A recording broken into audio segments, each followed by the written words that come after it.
In today's video, I am going to be talking to you about plays that will actually help your team learn basketball at all positions. So let's get down and let's check this out and understand why some plays are not necessarily the best to run if you're looking to help your team improve their skills versus just winning games. So generally speaking, a 5-out offense is going to teach your team how to be able to run pretty much every position except for essentially the low post, but you can still actually learn the low post and use the low post in the 5-out offense. So let me explain. Let's say you're in the 5-out and player 1 attacks the paint and he lands on 2 feet. Well, now he has the ability to run some low post moves. This can be different pivots.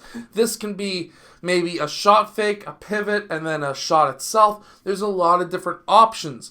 Or he can just continue his dribble and actually post up down in the low post.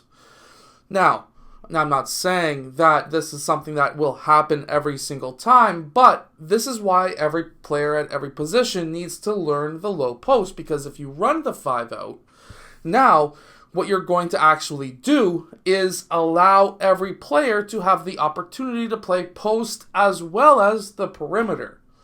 Obviously, really quickly, if you want the complete guide to the 5-out offense, you can get it down in the description below. And then you're teaching players how to move. So for example, you can have player 5 lift and 3 lift so that now player 1 has multiple options to pass to. And if he was to pass out, let's say to player 4 has 2 options to pass to. Player 2 and also in this case, player 5. And because player 1 drove to the right side, that allows him to exit on the left side. But that doesn't necessarily mean that he has to. See, now, when you're running a free-flowing offense, so for example, in the 5-out, you can run it very free-flowing. You can give your players multiple options. Hey, if you drove to the rim and you kicked it out, well, now you could fill that spot, but also you could screen for somebody. Now you're learning and teaching off-ball movement, off-ball screens. Now player 1 is screening for player 2. Player 2 cuts. Player 1 is going to pop after that screen is set. Player 2 then cuts to the rim. Player 1 pops. This gives player 4 multiple options to be able to pass to, and obviously he can still pass to player 5. Now, player 2 could fill that spot. Let's say player 4 passed to player 5. Well, if player 2 fills that spot, then player 4 may want to cut to the rim. He may be open to do a quick cut to the rim. At this point, player 1 lifts, and this gives player 5 multiple opportunities. Now, while all of this is happening on this side of the court, player 2 and 3 aren't doing anything, which means that maybe player 3 could set the off-ball screen for player 2, which now gives player 5 one more option to be able to pass to. Now, that's not all. Let's say player 5 passed randomly to player 2, or you could even set it up to be able to do this. Because player 3 was rolling to the basket, he sets that screen. Now, player 4 comes off of that screen, and now player 4 may be open for a 3. Well, player 3 is in the key. He could fill out to this side, or he could set a back screen, or he could fill out this way if player 4 drives, or player 4 drives this way, he could fill it that way. Or he could set the off-ball screen. So many different options. Free-flowing. Plays like the 5-out will and do teach your team every position.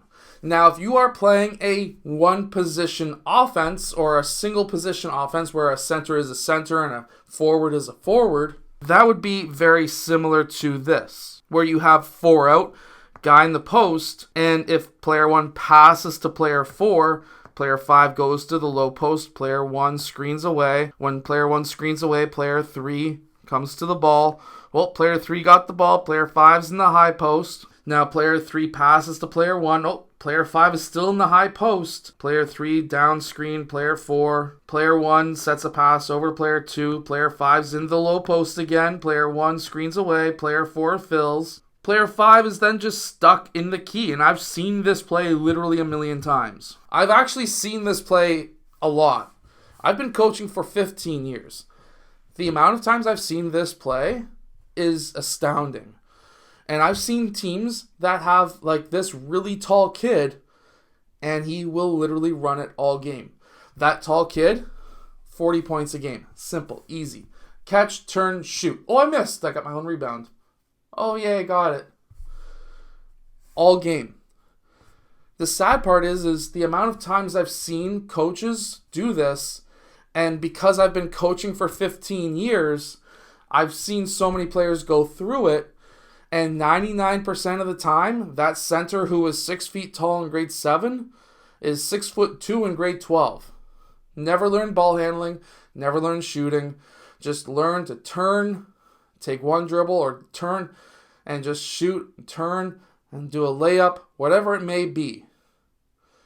Sometimes player 5 is not even allowed in the high post. I've seen it where he's only allowed on that middle hash mark, cuts across, because then that's the low post. Now he can attack from here. And to be honest with you, it's just not fair to that tall kid because some kids grow taller than others. And a lot of coaches will use this strategy as a guaranteed win. I'm going to win the championship at U10. I'm going to win the championship in U11. But then, guess what that coach does? Oh, this kid isn't growing. I want to keep on using this strategy because this strategy works. Where's another tall kid? Oh, look, a 6'4" kid in grade 8. I'm going to run that strategy with that kid. Kid, I'm going to get you 40 points a game. Come with me. And then that kid goes with him. Doesn't grow any taller than 6'4". Grade 10 comes around. Oh, look, a 6'7" kid runs the same strategy. Meanwhile, just threw the other players to the side and keeps on running the strategy. I've seen this ran so many times. Please don't do this. If you're going to run a set play and you want to do this 4-out stuff, that's totally fine. I'm going to show you a play that I run that's 4-out. Keep in mind, I don't run this often. I use this as a half-court guaranteed basket once in a while or a press break. Player 2 passes to player 5. Player 1 and 2 both cut to the basket. Meanwhile, player 5 has squared up to the basket and he has the option to pass to player 1 or 2. If they don't get the pass, 3 and 4 will lift, 2 and 1 will then pop out. Once this has happened and everyone is cleared out, if player 5 passes to the corners, he will set a screen to one of these guys. So for example, if he passes to player 2, he will set the back screen for player 4. Player 4 cuts to the rim. Player 5 then pops out. Now he's on the perimeter. If player 4 is open, hit him with the pass. If player 5 is open, hit him for a 3. Now, let's say player 5 gets that ball and he couldn't take the shot. Player 4 is now in the high post. Player 5 passes here. He cuts. Player 3 cuts. If they're open, they're open. If not, they clear out. Player 2 lifts. Player 1 lifts. Now, everyone gets to run every position while still trying to hammer people with that post action. That last play is actually extremely good if you've got a team that is tall and tall literally across the board, because then you're learning the perimeter still and still hammering people in the low post or high post.